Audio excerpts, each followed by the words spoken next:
guys, welcome back to my channel. So this video is gonna be a really casual, relaxed, chatting video in which I want to share with you guys some of my awkward experiences in Spain when Spanish failed me, apparently. So I have 3 little stories prepared for you guys.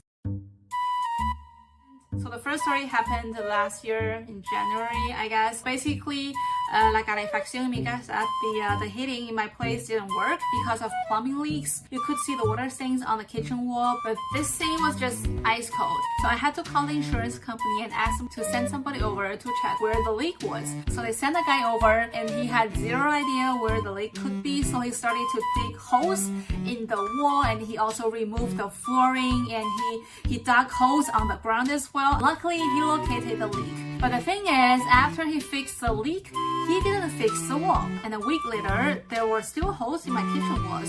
I decided to call the insurance company again. So I wanted to explain that there are still holes in the wall after what happened the week before. And I was wondering if they could send somebody over soon. So holes in Spanish is agujeros. And I was like, as my Spanish was just rubbish, and I was really nervous when I talked to native speakers, especially on the phone. I mean, I don't know about you guys. I was most nervous when I talked to people on the phone. I felt a lot more comfortable talking to people face to face because, I mean, you could use gestures, there are eye contact, but on the phone, it's just pure language and your tone. So I got really nervous and I picked up the phone and I started to say, hey, hay agujas en la pared. Could you send somebody over to fix it? And the guy on the other end burst into laughter. He said, agujas, no, agujeros. So aguja in Spanish means needles.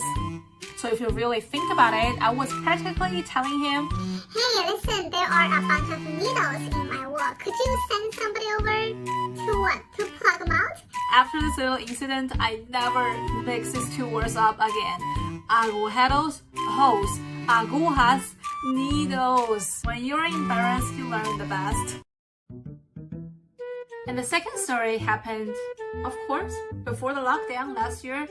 So one of my classmates asked me to join a home party with her. She didn't give me much information, so I imagined that it was her roommate who might be 20-something or 30-something, hosting a home party, inviting friends over, and she didn't want to be alone, so she invited me over. But when I stepped into that place, I knew immediately that, okay, this is not a place for a 20-something or 30-something. So I saw this serious, elegant lady in her 50s or maybe in her 60s, probably 50s. As I was not prepared for a situation like this, I got flustered and I just felt this uneasiness in the air. And when I talked to her, I was super cautious, as if I were talking to some kind of, I don't know, because she gave out that vibe, you know. So she asked me from which city I was in China, and I explained to her which city it was, but it's not like a big city like Beijing or Shanghai that everybody knows. To make things easier for her, I explained to her it takes 50 minutes to fly from my city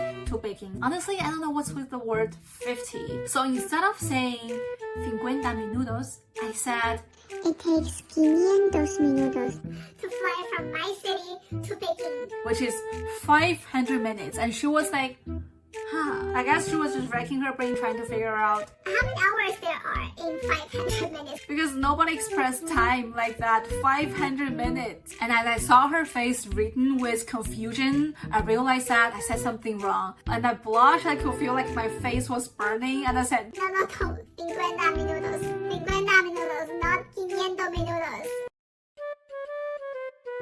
Later, after the delicious paella that she prepared for us, she started to prepare coffee. She asked me sort of like, how would you like your coffee? So when she asked me the question about coffee, all I heard was, ¿Quieres café con? Didn't catch anything after gone. That was such an easy question. I didn't want to ask her to repeat for me because I didn't want to sound silly. So I supposed that she asked me if I would like coffee with milk, with sugar, or just like espresso. So I said to her, café con leche, por favor, y azúcar también. And then she looked at me confused again.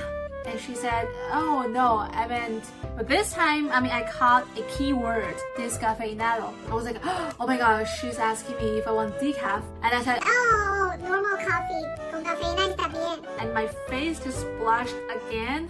You know, like when you make mistakes, it doesn't matter if other people catch your mistake. The moment that you realize that you've made a mistake, you start to feel embarrassed already. But honestly, these awkward experiences are pretty much inevitable when we move to a new country, especially when we don't quite speak the language. I mean, everybody struggles at some point of their life living abroad. So I guess the takeaway from my experiences, first of all, when you talk to a native speaker, no matter how bad your language is, just pull yourself together, breathe, calm down, and say the right thing. And the second lesson is, if you're talking to a native speaker and he or she says something that you don't quite understand, don't pretend that you understand it. Just ask them to repeat for you or ask them to explain to you nicely. I mean, that's not embarrassing because it's a foreign language for us. If we don't understand anything, that's perfectly normal. We're trying our best already. Anyway, so if you guys have any stories at all of living abroad, making mistakes, or like